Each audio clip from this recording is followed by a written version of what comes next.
नमस्कार दर्शक हो. डॉक्टर कुलकर्णी आयुर्वेद या यूट्यूब चॅनलमध्ये आपलं स्वागत आहे.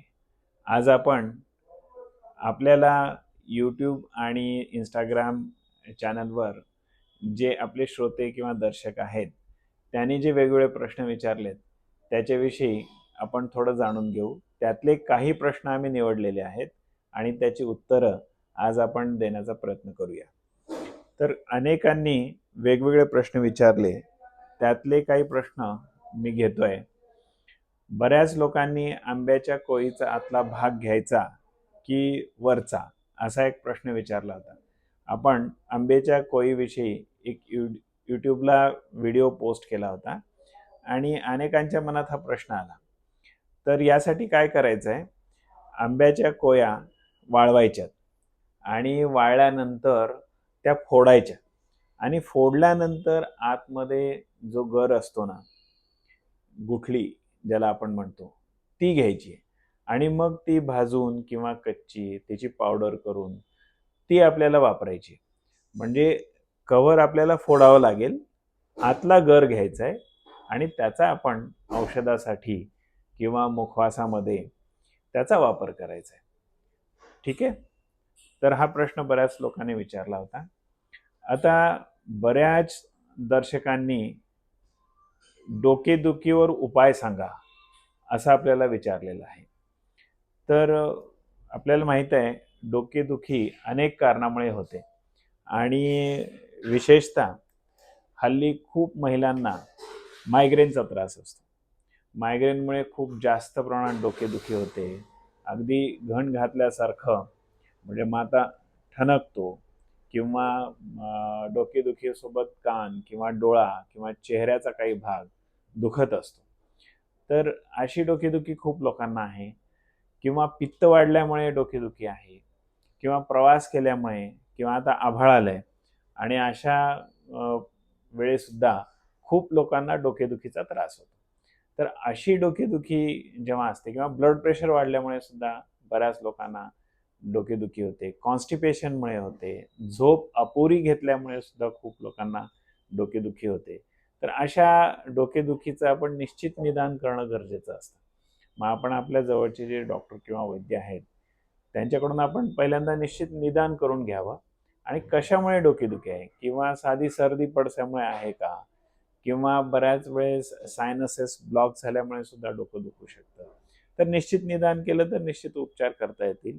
परंतु एक साधा उपाय सुद्धा मी आपल्याला सांगणार आहे. तो म्हणजे सुंठ असते आपल्या घरामध्ये, तर ती सुंठ आणि साखर ही ह्या दोन्ही पावडर एकत्र करायच्या. साखरेची म्हणजे खडे साखरेची पण तुम्ही पावडर करून घ्या आणि ही एकत्र करून ठेवली आणि चुकटी चुकटी आपण खात गेलो तर पित्ताचा त्रास कमी होतो.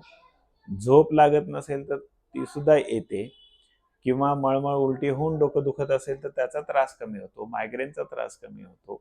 अशा अनेक प्रकारच्या डोकेदुखीवर हा एक साधा उपाय आपण करून बघायला हरकत नाही. आणि अजून एक उपाय मी सांगतो. सुंठ पावडर थोडीशी गरम करून सहन होईल अशा टेम्परेचरची सुंठीच्या पावडरचा लेप आपण कपाळावर घालायचा आहे आणि थोडासा आराम करा किंवा विश्रांती करा. तर त्याचा जो वास असतो आणि थोडी चुणचुण असते आणि त्याच्यानंतर त्याचे औषधी परिणाम आपल्याला बघायला मिळतात आणि अनेकांना झोपही व्यवस्थित येते आणि डोकेदुखीचा त्रास कमी होतो. तर हे मी साधे 2 उपाय सांगितलेत. आणखी काही विशेष उपचाराची गरज असेल तर आपण जरूर करून घ्या.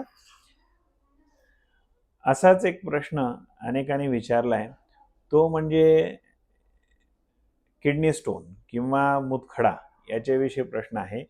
स्टोनसाठी औषध सांगा, लघवी करताना त्रास होतो. हे खरं आहे की आता युरिनरी कॅल्क्युलस किंवा किडनी स्टोन्स वगैरे जे असतील ना, तर ते अडथळा उत्पन्न करतात. मूत्रवाहक नलिकेमध्ये कुठेतरी अडतात. मग ते अगदी किडनीपासून मूत्राशयापर्यंत जिथे अडतात ना, आणि ते अडले म्हणजे लघवी करताना त्रासही होतो आणि वेदना खूप प्रचंड होतात. अगदी पेशंट काही वेळास गडबडा लोळतात. तर अशा वेदना कमी करण्यासाठी उपाय सांगा असं अनेकांचं म्हणणं आहे. तर मित्रांनो, पहिल्यांदा हे निदान करून घ्यायला पाहिजे. जेव्हा पोट खूप दुखतं ना, तर ते कशामुळे आहे? पोटदुखीची खूप वेगवेगळी कारणं असतात. म्हणजे पोटामध्ये अनेक वेगवेगळे अवयव आहेत आणि त्या कोणत्या अवयवाचा त्रास आहे हे बघणं गरजेचं असतं. त्याच्यामुळे प्रत्येक वेळेस स्टोन असेल असं नाही. पण जर समजा स्टोन्स असतीलही, तर त्याचं निदान करून त्याचा हे करणं, उपचार करणं गरजेचं असतं. पण मी आपल्याला एक साधा उपाय सांगतो. म्हणजे किडनी स्टोन्स. आता आपण बरेच लोक खेडेगावचे आहोत किंवा आपल्याला खेडेगावामध्ये येणारी एक वनस्पती माहीत आहे. ती म्हणजे गोखरू, गोक्षूर किंवा बोलीभाषेत ज्याला गाढवकाठी असं म्हणतात. ते गाढवकाठी जे असतात ना, तर ती वनस्पती आता सगळीकडे खूप जास्त प्रमाणात आहे. म्हणजे माळरानावर असते किंवा पडकी घरं जी आहेत ना खेडेगावामध्ये, तिथे पण ती भरपूर प्रमाणात येते. आणि त्या गोखरूचा काढा म्हणजे साधारणतः एक 5 ग्रॅम गोखरू आपण घेऊन, म्हणजे त्याची पानं वगैरे, आणि त्याला थोडंसं ठेचून एक कपभर पाण्यामध्ये उकळून तो गोखरूचा काढा जर आपण घेतला, तर हे स्टोन फुटण्यासाठी, स्टोन कमी होण्यासाठी खूप चांगला हा उपचार आहे. आणि वारंवार स्टोन होत असतील तर ती प्रवृत्ती नष्ट करण्यासाठी सुद्धा या गोखरूच्या काड्याचा खूप चांगला उपयोग होतो. परंतु ह्या गोखरूची ओळख कुठल्या तरी तज्ज्ञाकडून, वैद्याकडून आपण करून घेऊन मगच त्याचा वापर करायचा आहे. आणखी अनेकांचा प्रश्न आहे की चरबीच्या गाठी यासाठी काही उपाय सांगा. मित्रांनो, चरबीच्या गाठी वेगवेगळ्या ठिकाणी बऱ्याच लोकांना आढळतात. म्हणजे हातावर असू शकतात, तशाच त्या पाठीवर, पोटावर किंवा पायावर, अशा वेगवेगळ्या ठिकाणी असू शकतात. जेव्हा त्या दर्शनी भागात असतात, तेव्हा त्यांना थोडंसं महत्त्व असतं. महत्त्व म्हणजे काय? ॲक्च्युली हा काही आजार अजिबात नाही किंवा ह्याच्यापासून काही धोकासुद्धा उद्भवत नाही. परंतु आता हातावर असतील किंवा चेहऱ्यावर, मानेवर किंवा दर्शनी भागावर असतील, तर दिसण्यासाठी थोडंसं बऱ्याच लोकांना काही कन्सर्न असतात. म्हणून मग लोक म्हणतात की ह्याचे काही उपाय करायचे आहेत का, ऑपरेशन करायचं आहे का. युजली चरबीच्या गाठीसाठी फार उपचाराची गरज नसते. परंतु आपल्याला उपचारच करायचे असतील तर ते मात्र अशा घरगुती उपायांनी कधी चरबीच्या गाठी जात नाहीत. त्यांना स्पेसिफिक उपचार लागतात. आणि जर समजा आपल्याला दर्शनी भागावरच्या गाठी नको असतील तर त्याला छोटेसे ऑपरेशन्स पण करून आपण त्या काढू शकतो. परंतु त्याची गरज असेल तेव्हाच हे उपचार करायचे आहेत. अन्यथा विनाकारण ह्या गाठींचे उपचार करण्याची बऱ्याच वेळेस, त्यांना आपण लायपोमा असं म्हणतो, ह्यांची फारशी उपचाराची गरज नसते. परंतु महत्त्वाची गोष्ट ही आहे की आपल्या शरीरात कुठेही गाठ असेल तर त्याचं निदान आपण आपल्या जवळच्या डॉक्टरांकडून करून घ्यायला पाहिजे. ती धोक्याची आहे की नाही हेही आपण त्यांच्याकडून समजून घेतलं पाहिजे आणि मग त्याच्यावर आपण उपचार केले पाहिजे. आता अनेक लोकांचा आणखी प्रश्न आहे की हाय बीपीवर उपाय सांगा.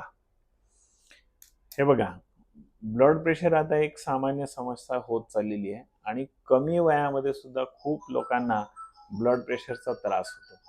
आता हा ब्लड प्रेशरचा त्रास कमी करायचा असेल तर याचं निश्चित निदान करणं फार गरजेचं असतं. मग आता कुठल्याही कारणामुळे ब्लड प्रेशर वाढलेलं असेल तर ते कमी करण्यासाठी काही उपाय मात्र खूप महत्त्वाचे ठरतात. ते म्हणजे आपण दररोज व्यायाम केला पाहिजे. तज्ज्ञाच्या सल्ल्याने व्यायामसुद्धा तुम्ही ठरवून घ्या. आणखी मिठाचं प्रमाण तुम्ही कमी करा.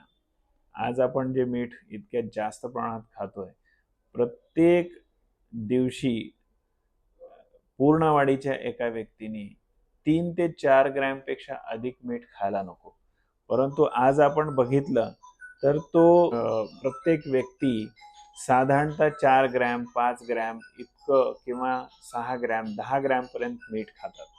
आणि त्याच्यामुळे मग रक्तवाहिन्या स्टिफ होणं किंवा हृदयावर त्याचा परिणाम होणं आणि त्याच्यामुळे ब्लड प्रेशर वाढणं असं बऱ्याच वेळेस बघायला मिळतंय.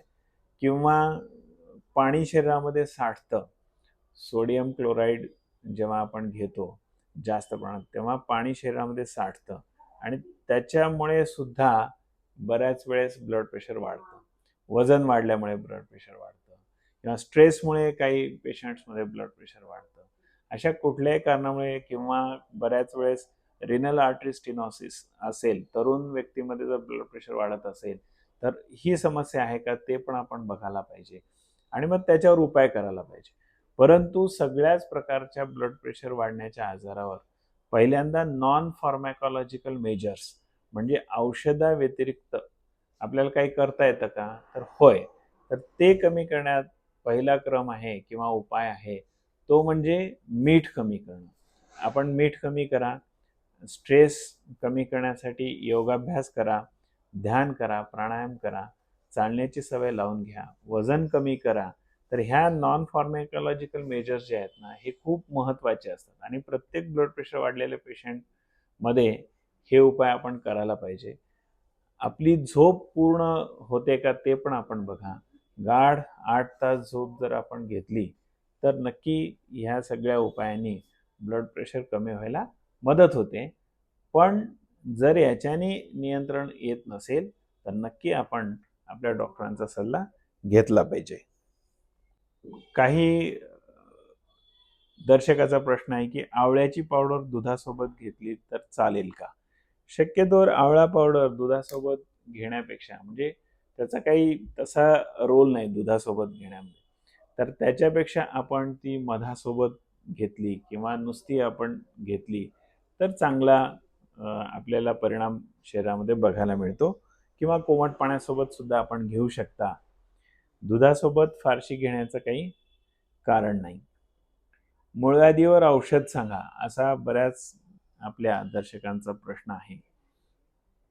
मूळव्याध आपण ज्यांना म्हणतो ना, बरेच लोक मूळव्याध असं म्हणतात. परंतु मूळव्याध किंवा या ठिकाणी गुदद्वाराच्या ठिकाणी जे आजार असतात ना, त्याचं आपण निश्चित निदान करून घेतलं पाहिजे. बोलीभाषेत मूळव्याध ही एक ब्रॉड टर्म आहे. पण बऱ्याच पेशंट्सना फिशरचा त्रास असू शकतो किंवा काही पेशंटना सेंटिनल टॅग असतो किंवा काही पेशंटला आणखी म्हणजे फिस्चुला, भगंदर ज्याला आपण म्हणतो, असा त्रास असू शकतो. तर आपण आपल्या डॉक्टरांकडून निश्चित निदान प्रत्यक्ष परीक्षण करून बघून ते डॉक्टर तुम्हाला सांगतील की नक्की मूळव्याधच आहे का आणि मूळव्याधचे सुद्धा वेगवेगळे उपचार. तर या ठिकाणी वेगवेगळे आजार असण्याची शक्यता असते आणि हे सगळे आजार निश्चित निदान करून उपचार करण्याचे आहेत. तरी पण वेदना किंवा ठणका कमी करण्यासाठी मी एक घरगुती उपाय आपल्याला सुचवतो.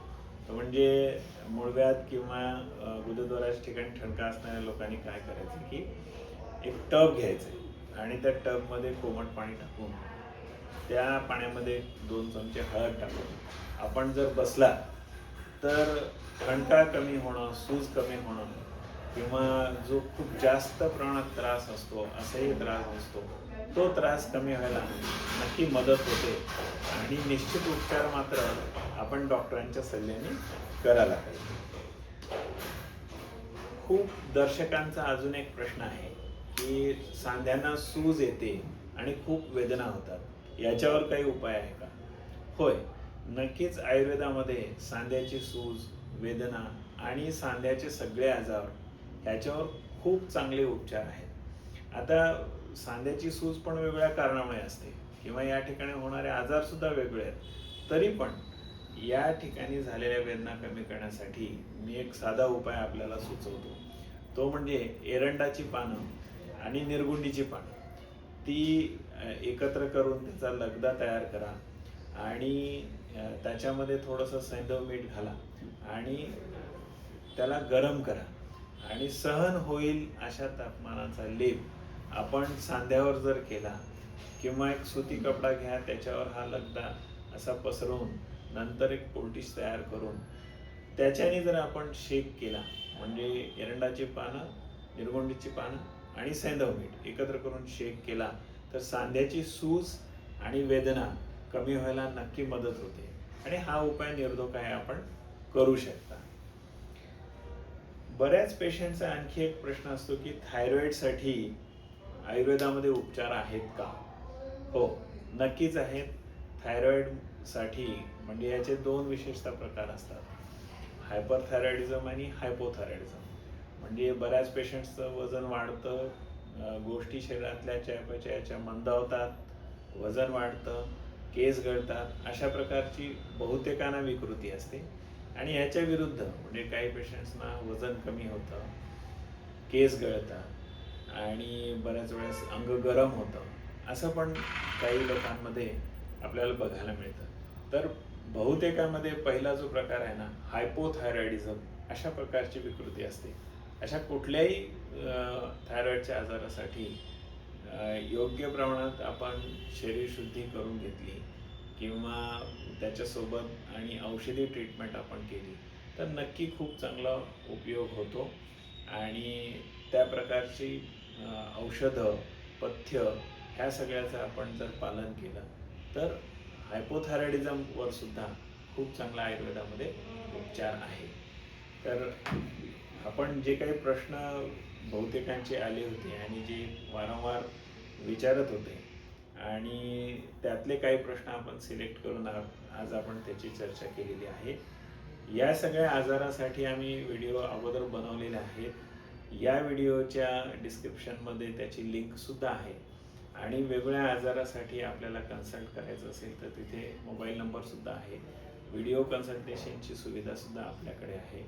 तर आपण वेळ घेऊन व्हिडिओ कन्सल्टेशनसुद्धा करू शकता आणि वेगवेगळ्या आजाराविषयी जाणून घेऊन त्याच्यावर निश्चित निदान करून आपण उपचार करून घेऊ शकता.